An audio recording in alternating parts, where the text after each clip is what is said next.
Welcome back to my channel, Star Booze. I came to see that in order for things to go better and more positive, disappointment and suffering would have to occur. Fascinating material. Melissa Gilbert pleaded with Michael Landon to alter Little House on the Prairie, but America's scripts desired romance and was compelled to give birth at the age of 15, when she had never experienced a kiss. 23 Despite knowing it was unethical, Dean Butler continued to film scene after scene while 100 viewers wrote as team members observed her mother standing in the shadows, sobbing. Irate letters. Both celebrities are now at last acknowledging what everyone had known, but it may be argued that the reality of their on-screen romance is more sinister than anyone had anticipated in Melissa Gilbert's life. She was born on May 8, 1964, and her life started with heartbreak before she even had a name. Her biological parents, David Darlington and Kathy Wood, lived in Los Angeles just one day after getting engaged. They both had 3 children from previous marriages. They placed her for adoption after she was born, claiming they couldn't afford to raise a 7th child. But Melissa, never actor and comedian Paul Gilbert, and his wife adopted her right away after she spent one whole night with them. Actress and dancer Barbara Crane's immediate breakup stuck with her years later. In her book Prairie Tale, she acknowledged, "A significant portion of my Paul Gilbert was more than simply a father to her. He was her entire universe. Life has been an illusion." However, on February 13, 1976, Melissa was just 11 years old when she was informed that everything had fallen apart. That her father had passed away from a stroke made sense because he had experienced one previously, but the reality was much more agonizing. Paul, for decades, no one informed her that Gilbert had served in the World War before he committed suicide, to fighter pilot, who endured excruciating pain all the time because 2 injuries hit. Even though the Veterans Administration was providing him with care, they were unable to assist him in coping at the time. At the age of 44, Melissa learned the truth, which devastated her. She told Oprah that she was, after weeks of hardly functioning, she finally hired a private investigator to find out what actually happened.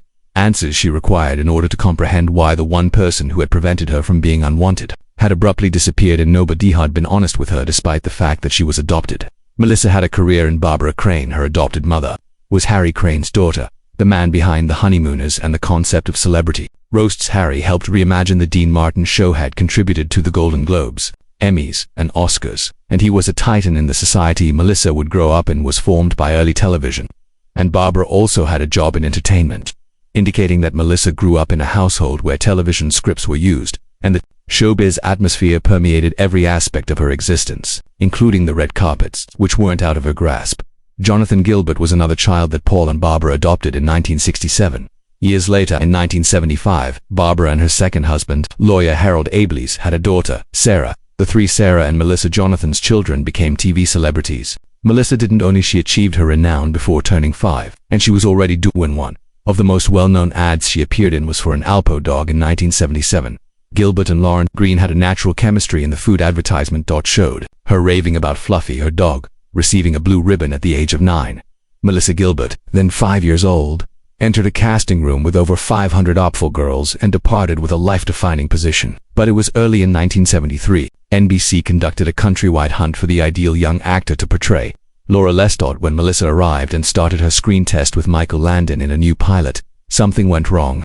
He didn't just see a young actress who claimed to have seen his daughter on film and claimed that there was a magic she wasn't acting during her performance. She was Laura, and she was at the Burbank. Her life was irrevocably altered by studios. But the ironic thing is that Melissa didn't know who she had never seen. Bonanza, the show that had made Landon famous for 14 straight years. So she didn't try to impress him with compliments or seem nervous when she auditioned. Instead, she merely played the Landon had been hoping for, a scenario that was honest and unpolished, to discover that she viewed him as P and that Bond rather than as a star. For the next 9 years, Little House on the Prairie would revolve around that easy connection, even down to the way one day, when Melissa learned she had been cast in the role, it seemed like something from a television drama. Leslie Landon, a student, approached her at school and grinned broadly. "My dad picked you," stated Leslie, Michael Landon's biological daughter, without making a phone call. 2 girls in a school corridor without a studio announcement. And years later, those are the 2 girls who played schoolteacher Ada Plum would return to the scene. In the summer of 1973, Melissa taped the pilot for the show's final seasons the following March. It broadcast in the picturesque Californian hills and drew in more than 17 million views, which was enormous. But even with that achievement, she had to wait over a year to learn whether the program would be picked up as a full-length series. It seems like forever to a child to wait like that. Yet by June 1974, Little House on the Prairie was formally born as production resumed. Lasted for 9 complete seasons of frontier life and family adversity, until 1983, Her fate was sealed when she had to perform a scene in which Laura bids her dog farewell during her last audition.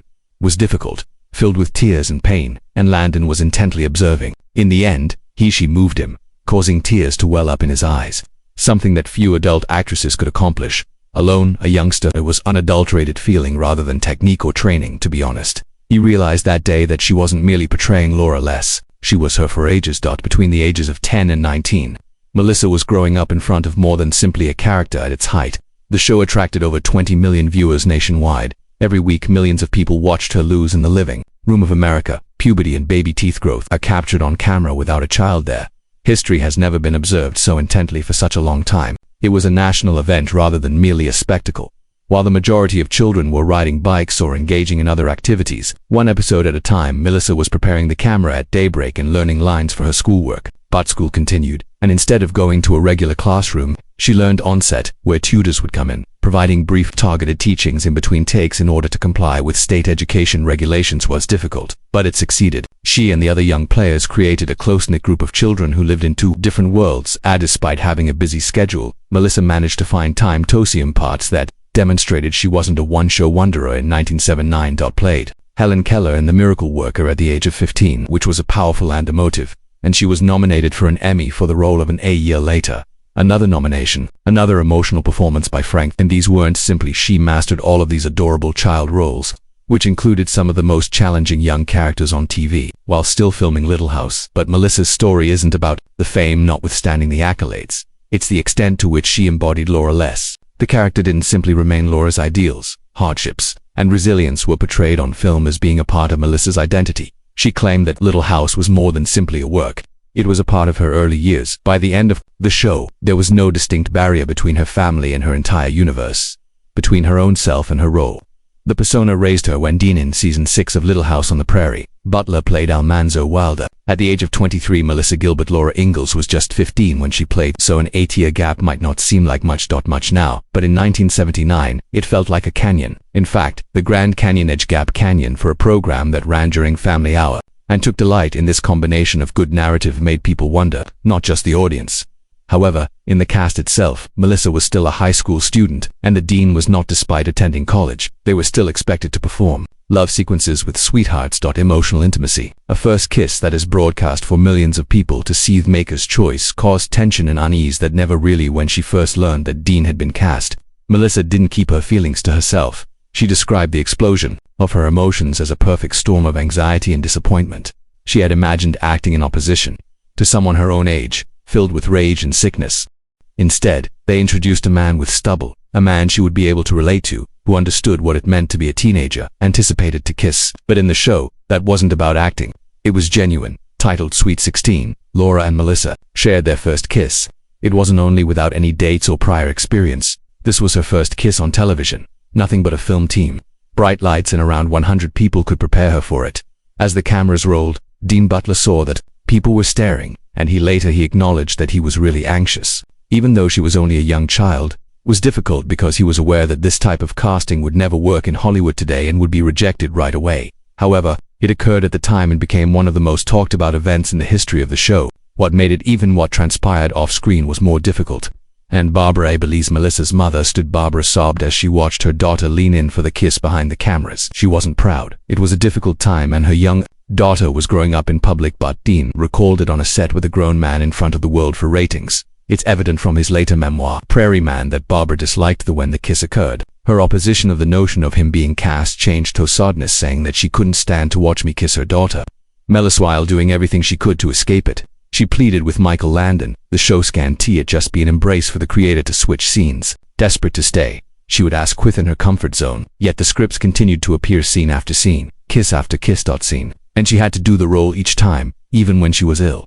Despite being afraid and being watched, she had never experienced love in real life. Observed that while some were appalled by the romance, others were appalled. One mother wrote to a casting director should be burnt at the stake for matching an adolescent girl with an adult guy. According to a newspaper, Dean Butler also received messages from followers who claimed that seeing those scenes made them feel anxious, and a 1979 piece accurately forecasted that it would be the most challenging part of the season, not due to the lines, but rather to thine actuality. Dean Butler might have the most challenging position during the 1979-80. He has two convince viewers that it's okay for a grown man. The TV season said to develop feelings for a girl in her teens, in spite of the criticism. The episode was A Sweet 16 was a huge hit that aired twice in prime time and topped the Nielsen ratings. It became famous that summer, and years later, TV Land would even offer them a prize for the most iconic kiss in TV history. But how much did it cost? A mother sobbed in the face of a 15-year-old child who was pushed into adult feelings. Shadows, a performer who had extreme discomfort in the sector that too just couldn't. The Dean subsequently stated, putting ratings above all else. To do it today, he's correct. Standards have evolved, times have changed, and fortunately, Hollywood's treatment of young performers has also changed. But Melissa Gilbert's shift came too late. Melissa Gilbert's life appeared ideal on television, but behind the scenes, it was formed by a script she didn't write. The moments when everything was collapsing and millions of people watched her mature as was stealthily entering Laura Less's little house on the prairie. Addiction that began throughout her adolescence and rapidly worsened by the time she was consuming 2 full bottles of wine each night as an adult, which wasn't simply drinking for fun. It was a survival tactic. And one night it almost killed her. Was hosting a dinner guest when she fainted and collapsed on her dog's bed. When she finally understood that she couldn't continue living this way, she recognized that drinking wasn't her only way out. Additionally, her use of cocaine had made her lonely, and the ongoing pressure of as a kid star. The drugs never stopped numbing everything for a while, but every aspect of her life was damaged, and her relationships suffered as a result. After years of struggling with parenting, her own son asked her in a terrible moment. That urge to quit drinking struck her more strongly than anything else had. Was an unavoidable wake-up call, and she joined Alcoholics Anonymous the next day. The 12-step program became her feeling as she listened to others' most personal tales throughout those sessions. She at last felt less isolated. Revealed the truth about her addictions, failed relationships, and the past in her 2009 memoir Prairie. Tale. Emotional devastation brought on by a publicized childhood, but the horror didn't end there. Melissa tried out for a part in Oliver Stone's movie, The Doors, in the early 1990s. What transpired next, according to Gilbert Stone, plagued her 4 years. Retaliation. She had previously publicly disparaged him, and now he set her up for the audition by giving her a scene that he said he had assigned specifically for her. It wasn't a scenario. Rather, it was a trap. The explicit sentences required her to get her hands on them knees and say, "Do me, baby." She was embarrassed and started crying. Stone gave her a chilly look and remarked, "Good, that will make it better." She fled away crying after the casting director inexplicably left her alone with Stone and another actor. She still thinks the entire incident was a planned retribution. Stone disputed it, but Gilbert persisted, and later on she married Bo Brinkman. First glance, it appeared to be a Hollywood romance, but 6 weeks after they met, they were engaged on the verge of catastrophe, emotionally aggressive and drunk and adulterous all the time. Their 6-year marriage was a slow in addition to cheating. Motion collapse. Brinkman did so in a brazen manner, making it one of his rumored affair with Shannon Doherty. Melissa was one of the darkest betrayals. Doherty, a former co-star of Little House, used to regard her as a big sister. At the time, Shannon was only 19 years old, while Brinkman was about 40 years old. Now, she had joined her in her misery later. Melissa didn't hesitate to respond when asked what she would say if she saw Dari again. "I would simply punch her in the nose if she said anything," but that betrayal was nothing in comparison to what transpired 2 months after Melissa gave birth to their son via cesarean section. After hearing his sobs, Dakota ran downstairs to reheat a bottle. She almost broke when she discovered her husband having sex with another lady on the couch in the living room while watching TV. Briefly illuminated the picture, making her believe it must be a dream. But as she stood there, "And what are you looking at?" he asked, looking at her in disbelief. No apologies, no guilt, simply conceit. Instead of screaming or crying, she went to the refrigerator and got after warming it with the milk. She returned upstairs to nurse their infant as the woman turned out to be a sex worker, and her husband was still cheating on her while they were sitting on their couch. Discovered her on the late-night sex program The Robin Bird Show. Later, when Melissa confronted him, and he accused her of being at fault because she wasn't sexually available following surgery, but it didn't end there. After the woman departed, Brinkman stormed upstairs.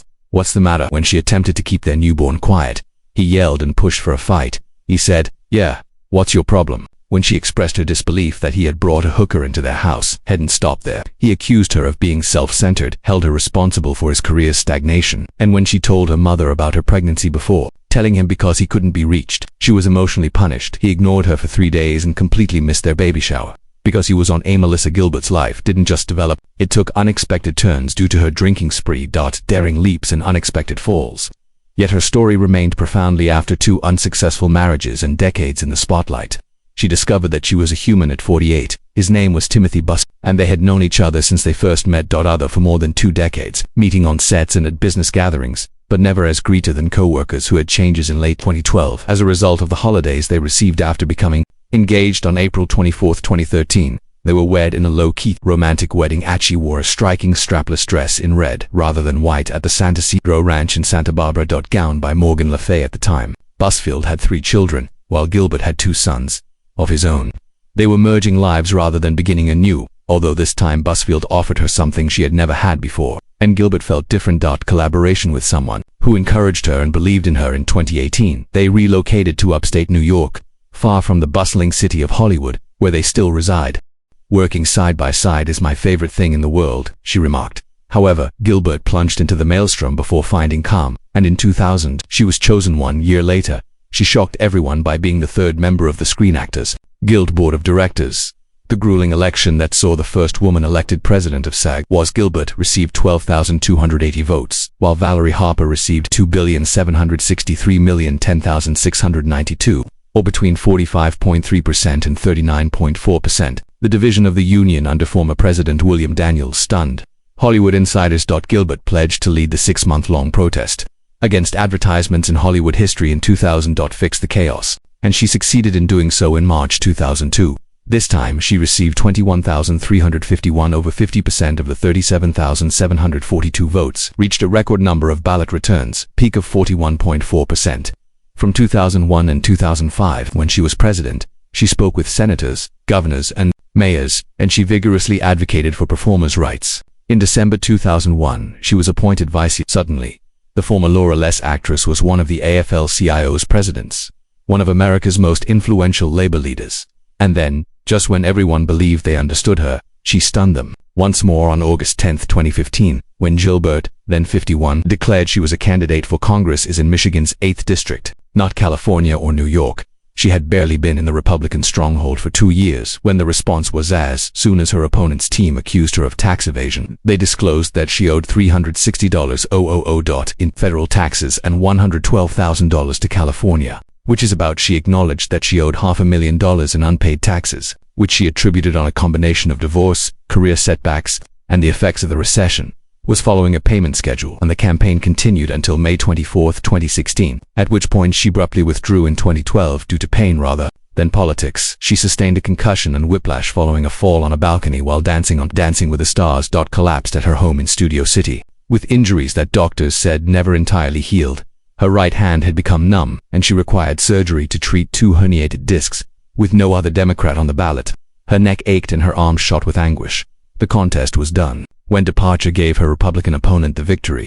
But her battle. Gilbert continued to advocate for reform even after leaving Congress. She attended a White House function in 2002 that First Lady Laura Bush was hosting. Behind the scenes, she also met with White House officials to promote literacy across America. She convened an important meeting on copyright and runaway production, which are major challenges for American cinema workers. She stood before soggy committees on affirmative action and the rights of young performers. She advocated for diversity by supporting young actors, and when the political climate heated up, she took it during her 2016 campaign. She tweeted her strong support for Planned Parenthood. She participated in Walk for Choice events with Idris Stan with PP. It wasn't simply our pro-choice political attitude was adopted by both her and her brother. Wasn't just a catchphrase. It was personal. In 2014, she ran for office for Mark Schauer, the Democratic candidate for governor of Michigan. Were numerous, but her most memorable public appearance occurred far earlier when Melissa Gilbert became the youngest person in history in 1985, when she was just 21 years old. 6429 Hollywood Boulevard is the address to get a star on the Hollywood Walk of Fame. A constant reminder that she was more than simply a kid star. She had previously created The Miracle, which won an Emmy by the age of 2. She had worked on more than 30 advertisements for McDonald's by 1979 and 1987. 2 years after acquiring her, Give Toys collaborated with Henry Fonda, no less. Actress who earned the Outer Critic Award for her Broadway debut in Asha Medel. Melissa Gilbert, who won the Circle Award for Best Debuting Actress, was 50 years old when she bravely decided to get breast implants in January 2015, removed. For years, it was a personal revolt as much as a health decision. After a divorce, Hollywood had advised her on how to look, and when she began dating again, the implants at first. Everything appeared to be great after the successful operation, but as time went on, she began to feel uncomfortable, and she expressed it clearly. She also made a joke about getting 2 black eyes from taking a Zumba class because she didn't like the way they felt or looked. The true cause was more profound. She was considering what may happen if she needed a hip replacement at the age of 80. not only needed to repair the breast implants, but she also discovered they had a shelf life, so she declined, took them out, and regained control of her body. But making that choice wasn't simple. In 2012, at the age of 48, the urge to appear young began when he joined Dancing with the Stars. Pinnacle, which she acknowledged was the height of hair extensions, Botox injections, and spray tans. After breast augmentations, she claimed that, when she looked back, she felt like a cartoon character comparing herself to her sharp, pointed eyebrows from Carrot Top. Botox prevented her from expressing emotion. Her face remained motionless as she continued to pursue youth because she was afraid of aging out of the roles. Even though she understood it was not possible at the time, she still desired to remain the young ingenue. She was shocked when she saw a picture of herself at an occasion, accompanied with the Timothy Busfield, her husband, quietly encouraged her to change since he loved her and didn't put any pressure on her. Expectations. That type of assistance allowed her to breathe and be truly long. Prior to all of this, Gilbert was candid in her 2009 memoir, Prairie. She wrote candidly about her years of concealing herself behind her stardom and her anguish from addiction. Originally used as a social crutch, alcohol has evolved into a coping mechanism. Cocaine followed, bringing with it her childhood fame, unending attention, and intense loneliness. She spiraled after they all collided, and the stories were difficult for her to read at night. Recall the pain and strained relationships she attempted to ignore, but her kids provided when they urged her to quit drinking. It was the ultimate wake-up call for her. She started using 12-step programs, attended therapy, and gradually improved herself. She exposed everything in her book, which became more than just a confession. It became a symbol of survival. By doing this, she made others feel less alone when she returned. Later that year, she powerfully returned to her origins by playing Maze in the musical Little House on the Prairie, which debuted in August 2008. Minneapolis broke box office records with tickets sold like previously. Every seat was occupied. Followed by a 28-city tour in the United States and during the 34-week Canada. Gilbert wasn't merely playing the part, she was also the national spokesperson for the tour. But it did more than just provide entertainment.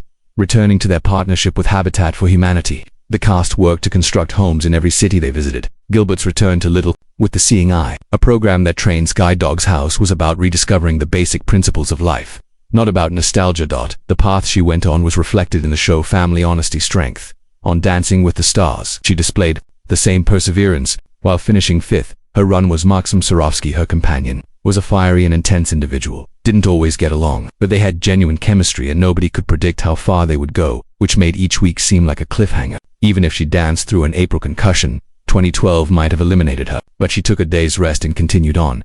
A samba featuring the two Chmielewski brothers and a judge making a joke on the last night of her 48th birthday. She referred to it as a Chmielewski sandwich with Gilbert in the center as the cream filling. Despite posting her highest score on her birthday, she was still eliminated. "I'm shocked I made it this far," she added, feeling proud despite her sadness. She meant it. And in 2024, Little House celebrated its 50th anniversary. When the Prairie initially aired, more than 18,000 fans attended the reunion gathering.